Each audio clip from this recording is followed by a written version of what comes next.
What's going on, everybody? Welcome to another brand new installment of Renegades Reviews, exclusively here, as always, on the Casa Studios channel. I, of course, am your host, the Renegade JJ Williams, and today I'm going to be discussing from 2012, The Expendables 2, starring Sylvester Stallone, Jason Statham, Jet Li, Dolph Lundgren, Randy Couture, Terry Crews, Chuck Norris, Liam Hemsworth, Arnold Schwarzenegger, Bruce Willis, and Jean-Claude Van Damme. What's going on, everybody? Thank you for joining me here today, once again, for another brand new installment of Renegades Reviews. And like I said yesterday, man, the sequels to The Expendables are just going to get bigger and better, bigger and better. And this one is just the beginning of that, because as you saw in the intro, the addition of Chuck Norris, the addition of Jean-Claude Van Damme, and the expansion of the roles played by Bruce Willis and Arnold Schwarzenegger definitely add to this film and what it brings to the table. And let's get right down to it, shall we? Our movie opens with our core team, Barney Ross, Lee Christmas, Yin Yang, Hail Caesar, Toll Road, and Gunnar Jensen, being deployed to Nepal in South Asia. They're joined on this mission by new recruit and kind of a protege to Barney, Billy the Kid. Their mission is to rescue Dr. Zhao, who has been taken hostage. And while they're there, they also rescue Trench Mauser, who is a good friend and rival to Barney. Now, Yin leaves the group in the opening of the film in order to escort Dr. Zhao back to China. Now, in reality here, the whole reason that this happened is because Jet Li, who plays Yin Yang, had scheduling conflicts with another movie he was about to start shooting called Flying Swords of Dragon Gate. And he was going to be the star in that one. It was being filmed in China. So because of the travel back and forth and the scheduling conflicts, Jet Li was only available to do the big opening scene. So he's absent for the whole rest of the film here. I honestly can't say that his character was missed, because I feel like the other 5 of the core 6 really picked up the slack. I do adore Jet Li as an martial arts actor, so I don't want it to come off like I'm being dismissive of his participation in the films. But I definitely feel like Stallone, Statham, Lundgren, Couture, and Crews really were able to pick it up and make it where you didn't really even notice that he wasn't there, because to be honest, I didn't. This was the first time I had ever seen part 2, and I never once sat there asking myself, where's Jet Li? Where'd he go? So, but I digress. When the team returns home to New Orleans after completing their successful mission, Billy tells Barney that he's intending to retire at the end of the month and go live with his girlfriend, Sophia. Barney kind of, feels that a little bit, retiring, having a nice personal life. He doesn't begrudge Billy anything, kid's still young enough to have a family. Go enjoy that, do that. Barney goes and he meets up with Mr. Church, and Mr. Church forces Barney to accept a mission that he does not want to take. Mr. Church wants Barney and his team to retrieve an item from an airplane that went down in Albania. Mr. Church then orders Barney to take Maggie Chan, who is a tech expert that he knows, along with him and his team. The team arrives in Albania. They retrieve the item with virtually no problems until they're ambushed by Jean Villon, an international criminal and arms dealer. And Jean and his right-hand man, Hector, and the mercenary team called the Sangs capture Billy. Jean demands the item in trade for Billy's life. And even though Billy wants to retire and go and start this family with his girlfriend, he's pleading with the team not to surrender the item. You know, we're here on a mission. Complete the mission. If I die, I die. Despite Billy's pleas, Barney surrenders the item. Jean then tosses a blade in the air and roundhouse kicks it straight through Billy's heart. Jean then flees the scene in a helicopter along with the rest of the Sangs, while the team runs over to the fallen Billy. And even though he wasn't with us for too long, we feel the pain of them losing a brother in arms, a comrade. Barney finds a note in one of Billy's pockets that he had written for Sophia. The team then buries Billy and swears vengeance on Jean and the Sangs. Maggie then tells Barney that the item that they retrieved was a computer, and on it is the location of 5 tons of plutonium that was hidden in a mine by the Soviet Union after the Cold War. Jean wants to try to collect the plutonium and sell it. And the team is able to track the computer thanks to a very weak signal that they're able to pick up off of the computer. And they follow Jean to Bulgaria, where they crash for a night in an abandoned Russian military base. The next morning, the team is ambushed by the Sangs, as well as a tank.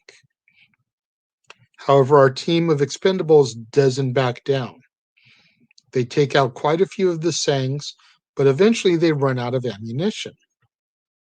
Luckily, one of Barney's old friends, Booker, shows up and he eliminates the Sangs, as well as the tank. Barney thanks Booker for the assistance, asks Booker if he wants to join him. They just lost Billy. They could definitely use the extra assistance. Booker tells Barney, though, that he's a lone wolf. However, before he departs, he informs Barney about a nearby village whose residents are opposed to Jean Villon.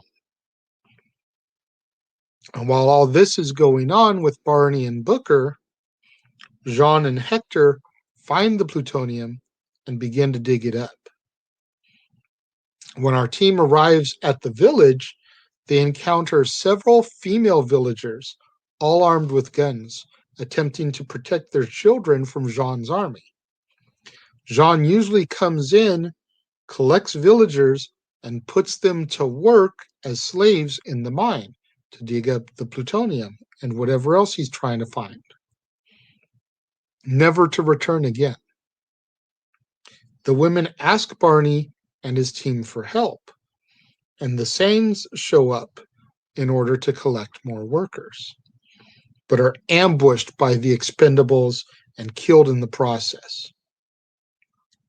The team tracks down and locates Jean and the mine, and they assault the area with a plane before crashing it into the mine. The team rescues the enslaved villagers from potential execution, but Jean and Hector escape with the plutonium.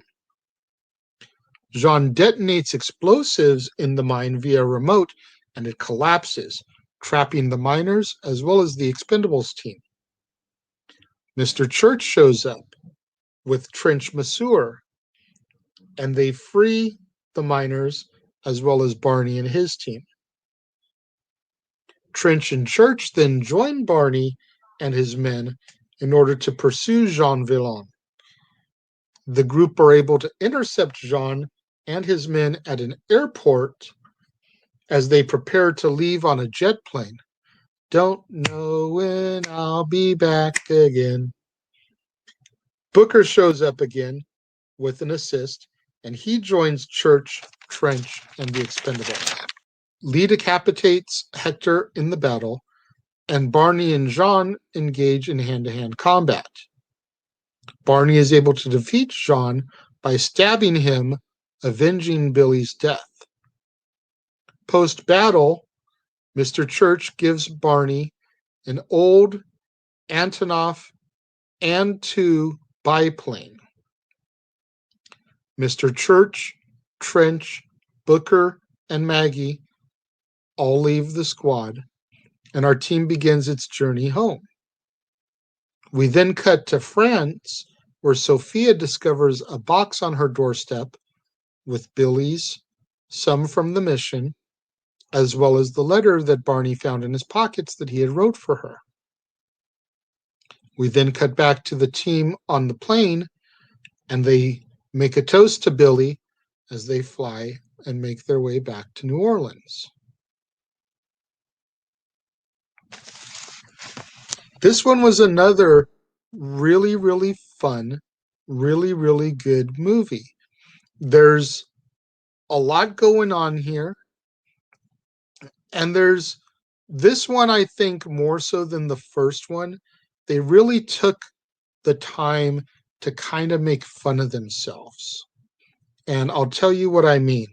At one point, Arnold Schwarzenegger and Bruce Willis swap catchphrases. Arnold goes and he drops his normal, I'll be back. And Bruce is like, no, you're always back. I'll be back this time. And then they cut back to Arnold, and Arnold's like, yippee-ki-yay. Just hysterical to see them kind of riffing on each other and stealing each other's catchphrases. And then there was a scene where Stallone is talking, as Barney is talking to Booker, who's played by Chuck Norris. And Stallone asks him, is it true that you got bit by a king cobra? And Booker, Chuck Norris, replies with, yeah, and after 5 excruciating days of pain and agony, the king cobra died. Totally playing up the whole Chuck Norris facts, which were integrated into pop culture for so long there in the mid-2000s, 2010, 11, 12, around the time of this film. Just the fact that they were able to throw those couple of things in there and really just poke fun of themselves within action movies and within pop culture, I really got a kick out of that. Booker making the comment that he's a lone wolf. Chuck Norris played a character called Lone Wolf McQuade. Total nod to that.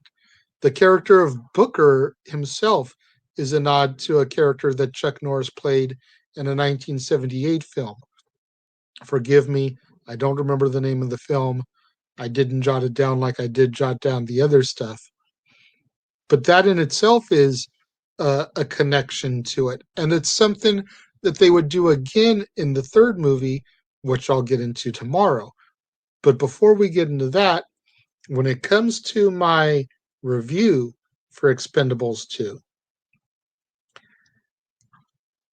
again, I'm back and forth between 3.5 and 4, back and forth between 3.5 and 4, because while there were a few times during this one where I looked down at my phone, got distracted from the story, and didn't pay as much attention as I should have, the pop culture references and the taking stabs at each other kind of makes up for that. So I'm going to go ahead. I'm going to give Expendables 2 4 out of 5 stars as well.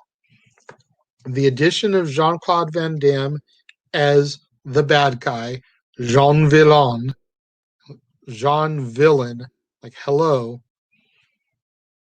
Chuck Norris, damn good in his role. As minor as it was, I kind of had hoped that he'd have a bigger part. But as we say here and on the Jeff Meacham Network, man, it is what it is, baby. But both of them did really good being integrated into the team. Liam Hemsworth as Billy the Kid, I've only reviewed the last song that he was in previously, and that was, chick flick, lovey-dovey story. He delivered here, for being Chris Hemsworth's little brother and constantly being in that shadow because Chris is Thor. I feel like he really handled his own here in this film. I would have liked to have seen him survive and kind of go a little bit longer in the series, but Billy the Kid, the historical icon, died at a young age. So it totally makes sense why they would kill Billy the Kid in this film. Make sure you get out there on social media. Hashtag Casa D18 Studios, hashtag Renegades Reviews, hashtag Renegade Returns, and of course the ever popular hashtag Shenanigans. We interrupt this episode of Renegades Reviews for an important announcement about merchandising. Merchandising? What's that? Merchandising. Come, I'll show you. Merchandising, where the real money's made. Make sure you go over to teespring.com/stores/Jeff Meacham Network for all the t-shirts you see here from the West Coast professor, Jeff Meacham himself. You can get shirts for the Jeff Meacham Network, Talk Wrestling, as well as the red and gold Meachamania shirts. And while you're there, don't forget to get your shirts of the Casa D18 Studios Brotherhood, the Dads on Wrestling shirt, the Renegade JJ Williams, Statboy Sports Bar, and the hashtag StatBoyApproved shirt. Make sure you go over to teespring.com/stores/Jeff Meacham Network and score your shirts today. Don't forget to do what that commercial just told you. Go to teespring.com/stores/Jeff Meacham Network. Get you your official Jeff Meacham Network logo shirts. 3 different designs there to choose from. Get you your Meachamania shirts. Get you your Talk Wrestling shirts. Get you your official shirts of the Casa D18 Studios Brotherhood, Renegade JJ Williams, Stats Boys Sports Bar, Dad's Not Always on Wrestling, and so much more. Tomorrow, back here on the Casa D18 Studios channel, make sure that you join me for another brand new installment of Renegades Reviews when we round out the Expendables trilogy with Expendables 3. Reuniting us with, once again, Sylvester Stallone, Jason Statham, Jet Li, Dolph Lundgren, Randy Couture, and Terry Crews. Introducing to the fold Wesley Snipes, Kelsey Grammer, Antonio Banderas, Kellen Lutz, Ronda Rousey, Mel Gibson, Harrison Ford, and also bringing back Arnold Schwarzenegger. Should be another really good one. Notable absence in this one is Bruce Willis does not return for the third one as Mr. Church, but Schwarzenegger is back to be in this one as well. Thank you guys for joining me. Thank you for all of you guys over here that are leaving comments during the live stream. I greatly appreciate it. Those of you guys that are watching on demand, make sure you leave your comments here in the comment box below. As always, I will reply to you as I always do. I appreciate each and every one of you guys. Thank you for watching, and I will see you guys next time.